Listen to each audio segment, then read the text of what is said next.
আমি বললাম, স্যার, আপনি আমাকে কি এরকম প্রাইভেট পড়াবেন, যে প্রাইভেট দরজা বন্ধ করে পড়াতে হবে? আমি একটা মেয়ে মানুষ। আপনার সাথে দরজা বন্ধ করে প্রাইভেট পড়লে মানুষ আমাকে খারাপ বলবে, তাও আবার স্কুল রুমে। তখন স্যার আমাকে উত্তরে বলল, অনিতা, আজকে আমি তোমাকে এমন একটা প্রাইভেট পড়াবো যে প্রাইভেট তুমি জীবনে কখনো পড়ো নাই।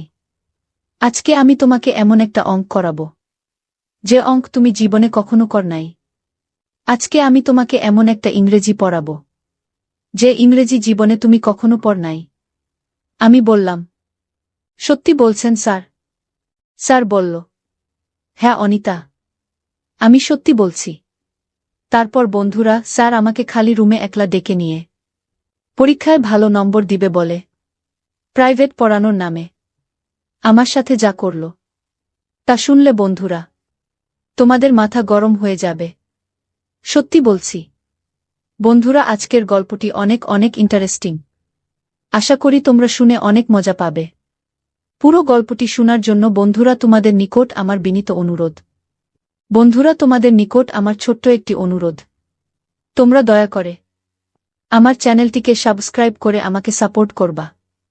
বন্ধুরা, আমার নাম অনিতা। আমি কলকাতার একজন মেয়ে। বন্ধুরা, আমার বর্তমান বয়স 25।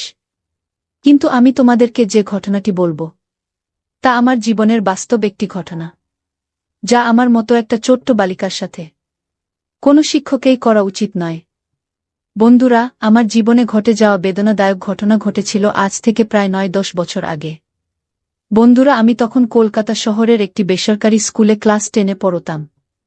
আমি তেমন ভালো ছাত্রী ছিলাম না, কারণ টিভিতে সুন্দরী প্রতিযোগিতা দেখে দেখে নিজের সুন্দর চেহারা নিয়ে গর্ব করতাম আর ভাবতাম, চেহারা সুন্দর মানেই দুনিয়া আমার হাতের কাছে। তাছাড়া রাস্তাঘাটে ছেলে পেলে, স্কুলের টিচার, এলাকায় সবাই আমার দিকে তাকিয়ে থাকত। নিজেকে অনেক সেরা সুন্দরী ভেবে সব সময় সবাইকে এড়িয়ে চলতাম।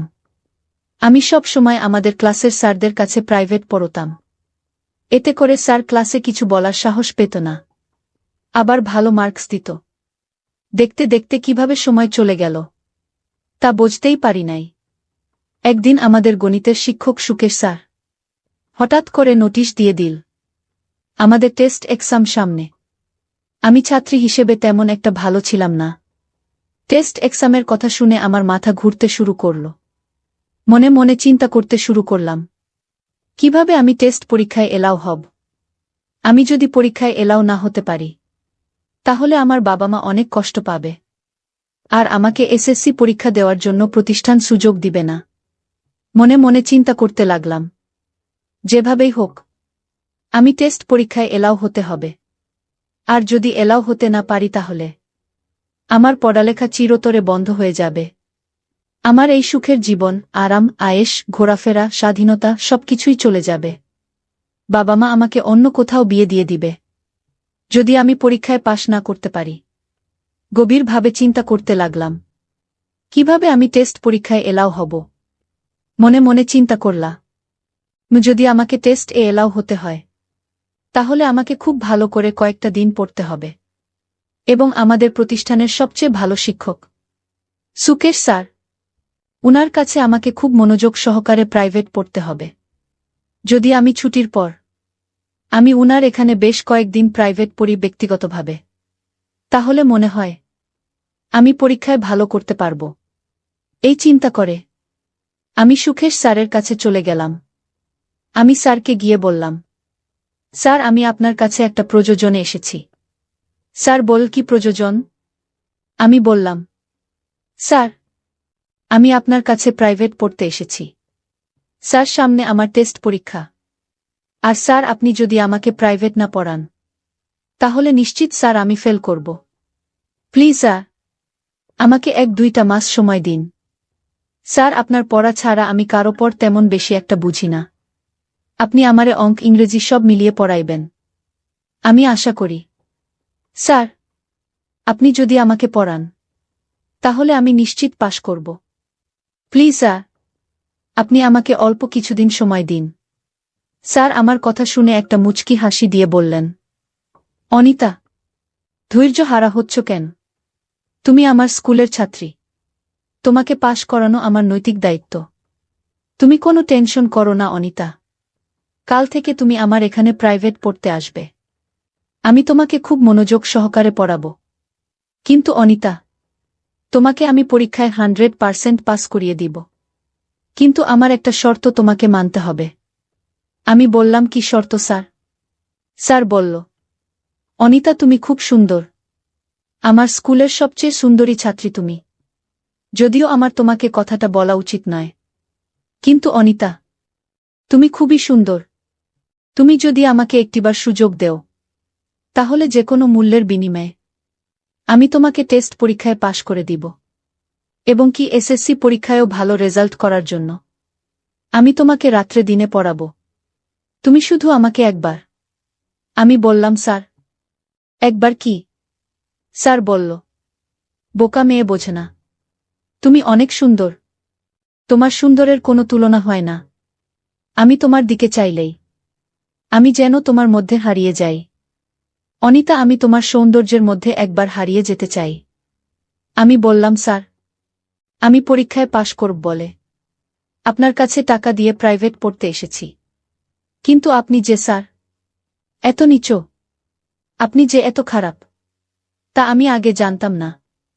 স্যার আপনি কি করে আপনার মেয়ের বয়সী একটা মেয়ের সাথে মেয়ের বয়সী একটা মেয়েকে এরকম প্রস্তাব দেন? আপনার লজ্জা করে না? আপনার লজ্জা শরম কি খেয়ে ফেলেছেন নাকি? সুকেশ স্যার আমাকে বলল, অনিতা তুমি আমাকে যেভাবেই অপমানিত করো না কেন, তোমার দিকে তাকালে আমি আর স্থির থাকতে পারি না।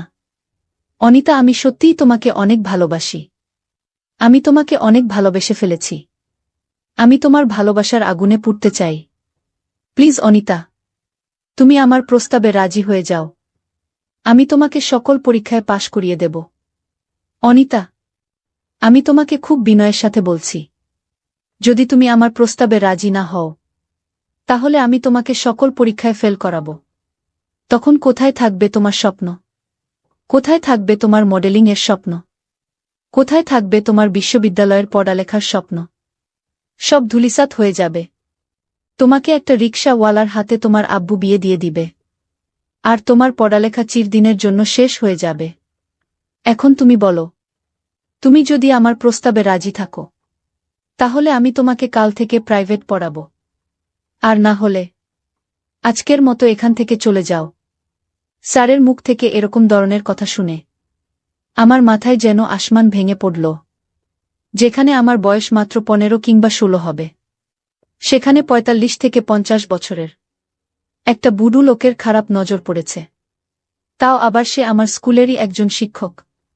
বন্ধুরা বয়স অল্প হওয়াতে তখন আমি সঠিক সিদ্ধান্ত নিতেই ভুল করেছিলাম। স্যারের পাতানো ফাঁদে আমি পা দিয়ে ফেলেছিলাম। রাজি হয়ে গিয়েছিলাম স্যারের সাথে একান্তে প্রাইভেট পড়ার নামে নতুন কিছু করতে। তারপর বন্ধুরা, স্যার আমাকে বলল, অনিতা আজকে স্কুল ছুটির পর তুমি আমার রুমে চলে এসো। আজ থেকে তোমার প্রাইভেট শুরু। আজকেই তোমাকে বুঝিয়ে দিব নতুন কিছু অঙ্কের নিয়ম, যে অঙ্ক তুমি কোনোদিন করো নাই। তুমি যদি এইভাবে অঙ্ক করতে পারো, তাহলে পরীক্ষায় নিশ্চিত পাশ করবে। আমি বললাম, আচ্ছা ঠিক আছে স্যার। তারপর বন্ধুরা, স্কুল ছুটির পর আমি সোজা চলে গেলাম স্যারের রুমে প্রাইভেট পড়ার জন্য। আমি স্যারের রুমে যেতেই স্যার দরজা বন্ধ করে দিল। আমি বললাম, স্যার আপনি দরজা বন্ধ করে দিলেন কেন? স্যার বলল, আরে বোঝে না, পড়ালেখার সময় অন্য কেউ এসে ডিস্টার্ব করবে। আর পড়ালেখার সময় কেউ এসে ডিস্টার্ব করা আমার কাছে মোটেই ভালো লাগে না। আমি বললাম, স্যার তারপরেও আপনি দরজা বন্ধ করার দরকার নেই। স্যার বলল, কেন? আমি যদি দরজা বন্ধ করে তোমাকে প্রাইভেট পড়াই, তাহলে তোমার কোনো সমস্যা? আমি বললাম, না স্যার, আমার কোনো সমস্যা নেই। তারপরও আমি একটা মেয়ে মানুষ। এভাবে দরজা বন্ধ করে রাখছেন, এটা মনে হচ্ছে ঠিক না। তারপর স্যার আমাকে বলল, অনিতা আমি তোমাকে আজকে যে প্রাইভেট পড়াবো, সেটা তোমার জীবনের প্রথম প্রাইভেট। এরকম প্রাইভেট তুমি আর কখনো করো নাই। সুতরাং এই প্রাইভেট দরজা বন্ধ করে পড়াতে হয়। আমি বললাম, স্যার, আপনি আমাকে কি এরকম প্রাইভেট পড়াবেন যে প্রাইভেট দরজা বন্ধ করে পড়াতে হবে? আমি একটা মেয়ে মানুষ। আপনার সাথে দরজা বন্ধ করে প্রাইভেট পড়ালে মানুষ আমাকে খারাপ বলবে, তাও আবার স্কুল রুমে। তখন স্যার আমাকে উত্তরে বলল, অনিতা, আজকে আমি তোমাকে এমন একটা প্রাইভেট পড়াবো যে প্রাইভেট তুমি জীবনে কখনো পড় নাই। আজকে আমি তোমাকে এমন একটা অঙ্ক করাবো যে অঙ্ক তুমি জীবনে কখনো কর নাই। আজকে আমি তোমাকে এমন একটা ইংরেজি পড়াবো যে ইংরেজি জীবনে তুমি কখনো পড় নাই। আমি বললাম, সত্যি বলছেন স্যার? স্যার বলল, হ্যাঁ অনিতা, আমি সত্যি বলছি। তারপর বন্ধুরা, স্যার আমাকে খালি রুমে একলা ডেকে নিয়ে এমনভাবে অঙ্ক করাচ্ছিল যে অঙ্ক আমি জীবনে কখনো কোনো দিন দেখিনি। স্যারের অঙ্ক করাতে আমার খুব কষ্ট হচ্ছিল। আমি কিছুই বুঝতে পারছিলাম না। হতবাক হয়ে শুধু কান্না করছিলাম, কারণ স্যারের অঙ্কের ধরনটা ছিল একটু অন্যরকম।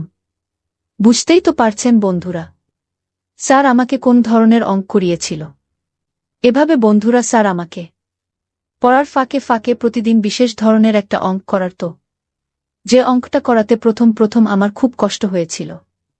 কিন্তু এভাবে স্যার আমার সাথে 1-2 মাস অঙ্ক করার ফলে খুব ভালোই লেগেছিল, এবং এইভাবে আমি আমার টেস্ট পরীক্ষায় উত্তীর্ণ হয়েছিলাম।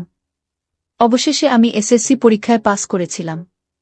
কিন্তু এই পাসটা হয়েছিল একটা বিনিময়ের পাস। এই সামান্য একটা সার্টিফিকেটের জন্য আমার জীবনের সার্টিফিকেটের একটা গুরুত্বপূর্ণ অংশই আমাকে বিসর্জন দিতে হয়েছিল। যাই হোক বন্ধুরা, এটা আমার জীবনের একটা বেদনাদায়ক করুণ অধ্যায়। আমি জানি হয়তো তোমরা বন্ধুরা আমার কথাগুলো অনেকেই বিশ্বাস করবে না, আবার অনেকেই বিশ্বাস করবে। পরেও বলছি বন্ধুরা, পৃথিবীতে এমন কিছু ঘটনা ঘটে যা মানুষ বিশ্বাস করতে খুবই কষ্টসাধ্য হয়। আমার ক্ষেত্রেও ঠিক সেই রকমই হয়েছিল। বন্ধুরা, আমাদের প্রত্যেকটা সমাজেই এরকম ধরনের কুরুচিপূর্ণ মানুষ লুকায়িত আছে, যাদের কাছে তাদের বিলাসিতাটাই বড়, তাদের চাহিদাটাই বড়। তাদের সামান্য পরিমাণ চাহিদার কারণে আমার মতো সহজ সরল মেয়েদের জীবন নষ্ট হয়ে যাচ্ছে। তা তাদের চোখে পড়ে না। তারা অন্ধ, সারা জীবন অন্ধ হয়েই থাকবে। তাদের কপালে বিবেকের আলো কখনো জ্বলবে না। বন্ধুরা, আজকে এই পর্যন্তই। গল্পটি যদি তোমাদের ভালো লাগে তাহলে অবশ্যই লাইক, কমেন্ট, শেয়ার করবা। বন্ধুরা, তোমরা যদি এরকম ধরনের ইন্টারেস্টিং গল্প পেতে চাও তাহলে দয়া করে আমার চ্যানেলটিকে সাবস্ক্রাইব করে আমাকে সাপোর্ট করবা। পরিশেষে তোমাদের সুস্থতা কামনা করছি। ভিডিওটি দেখার জন্য তোমাদের সকলকে অসংখ্য ধন্যবাদ।